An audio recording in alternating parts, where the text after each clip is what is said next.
The marathon continues. Today I'm going to be looking at another Attack of the Clones figures. This time it is the Phase 1 Clone Trooper. So neatly accompanying the Super Battle Droid from yesterday's video, I'll be looking at the other side of the war today. Now we've had many different versions and variants of the Clone Trooper across the years. But this is a new release. It's just the bare bones. It's the original Clone Trooper, that first batch of Clone Troopers that we see. And to be honest, this is the one I most want. Despite all the various different interesting colours and shades and different bits and pieces that distinguish later versions, I just want your bog standard Clone Trooper. So for me, this is actually really exciting and long overdue. So let's take a look at this packaging. Of course, nothing really surprising here if you collect this series. Not really the most attractive or colourful design. Black borders. We have the window display. We see the figure in all of his glory there, looking pretty cool. Nothing really going on in terms of the card inlay either to really help this figure pop particularly. But if we look at the side panel, we do have this really nicely illustrated image. I do love this approach that they take with the figures, and of course you can stack these up with other figures in your collection. They start to make a pretty nice look collection on your shelf, which look really cool.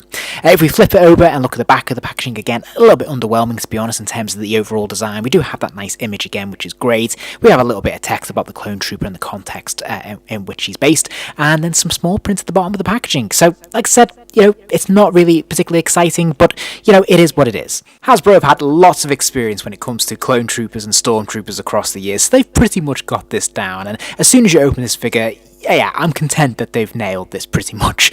Now, of course, the figure comes unhelmeted, so we can see the Clone Trooper face underneath. I wasn't able to pull a still directly from the film to marry these up, but of course we do know that it is Jango Fett, essentially.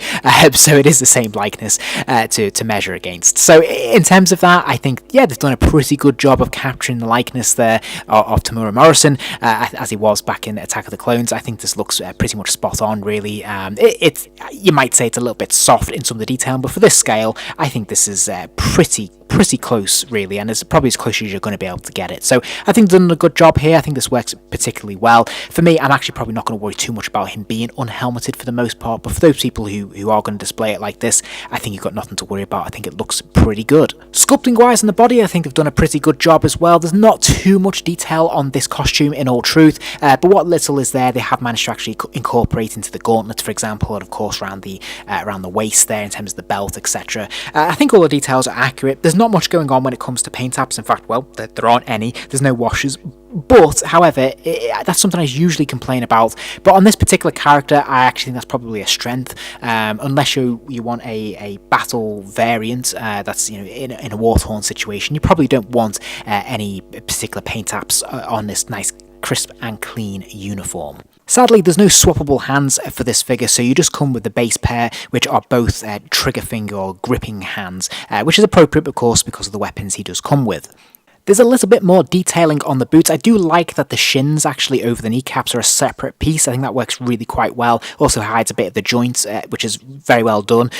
Also interesting to note the feet there. There actually is a little bit of paint apps, as we can actually see obviously the silver of the soles of the shoes, which are pretty cool. And of course he has no problems balancing at all. He stands easily very freely, and he's a well proportioned figure, so there's no issues here of him toppling over or anything like that.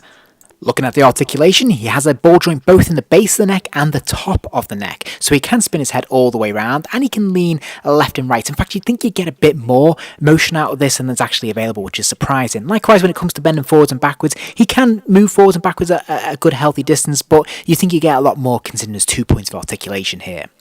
Pleasingly, he does have the ball joints in the shoulders, and I'm really glad to say that the shoulder pad moves with this and is very flexible to accommodate for any articulation, which is great. He's got the bicep swivel, the double joint at the elbow, and of course the pin swivel at the wrist, as you would expect. He's then got a ball joint in the upper torso, so he will move from side to side. He can lean left and right, a decent distance, and he can bend forwards and backwards a little bit as well. Not quite as much as I had hoped for, but still there is some movement here. Ball joints in the hips, allowing the legs to kick out to the side. There's the thigh swivel at the top there as well. And of course, the legs can kick forwards a little bit, not as much as I'd like because of the pads there, which is a shame. And it can go backwards a little bit as well.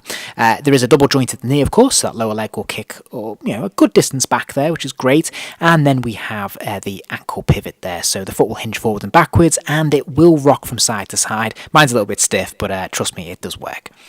In terms of accessories, he fares a little bit better than his Super Battle Droid counterpart. He does come with the blaster rifle and his long-range blaster rifle, as well as his helmet. Now, the helmet's an odd one because actually it's hollow and it actually goes over the head. Now, this is something they tend to veer away from these days when they make toys, because it makes the head a little bit too big.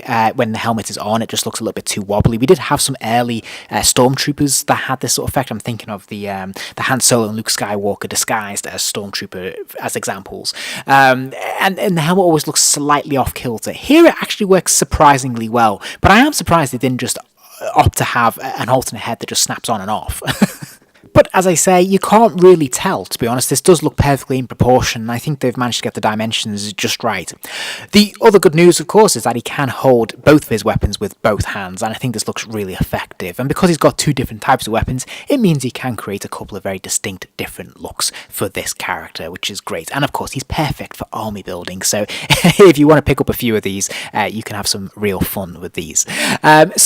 All in all then, for me, this is another 3-star figure. I think it's perfectly good at what it does. It's a nice, fun addition to the collection. I think the articulation is really very strong. I think the accessories are perfectly adequate and apt for this release. I do actually think the helmet gimmick actually works quite well here as well. And all in all, this is a very nice addition to your collection. I think it's probably one for people who missed out first time around, or for those who want to build their armies of clone troopers.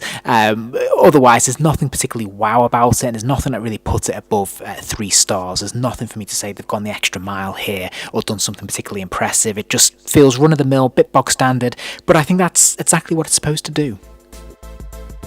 I hope you enjoyed the video. If you did, please do consider giving the video a like. That kind of thing really does help the channel out, and it allows me to keep making more content. And if you're interested in seeing more content, remember to hit subscribe, as there'll be plenty more videos coming soon.